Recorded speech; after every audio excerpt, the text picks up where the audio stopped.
শারদ উৎসবের কাউন্টডাউন শুরু হতে দুর্গাপুজোর প্রস্তুতিতে ব্যস্ত হয়ে উঠেছে বিভিন্ন ক্লাব ও সংগঠন।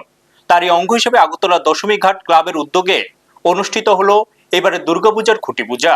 একই অনুষ্ঠানে আনুষ্ঠানিকভাবে উন্মোচন করা হয় এবারের পুজোর থিম। খুঁটি পূজাকে ঘিরে ক্লাব প্রাঙ্গণে ছিল উৎসবের আমেজ। পুরোহিতের মন্ত্রোচ্চারণ ও ধর্মীয় রীতিনীতি মেনে খুঁটি পূজার আনুষ্ঠানিকতা সম্পূর্ণ হয়। পাশাপাশি থিম উন্মোচনের মধ্য দিয়ে শুরু হয় পুজোর মূল প্রস্তুতি।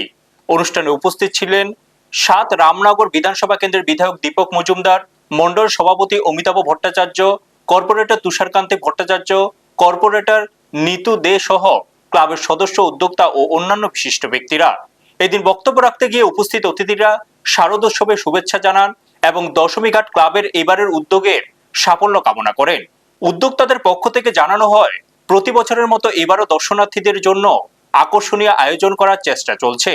পুজোকে সুন্দর ও সুশৃঙ্খলভাবে সম্পন্ন করতে ইতিমধ্যে বিভিন্ন প্রস্তুতি শুরু হয়েছে। ব্যুরো রিপোর্ট, নিউজ তৎকাল 24।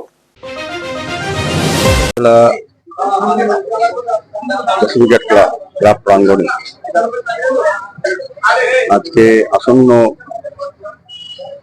শ্রী শ্রী গণেশ পূজা উপলক্ষে এবং আসন্ন শারদীয় উৎসব উপলক্ষে দশমী ক্লাবের উদ্যোগে আজকে আনুষ্ঠানিকভাবে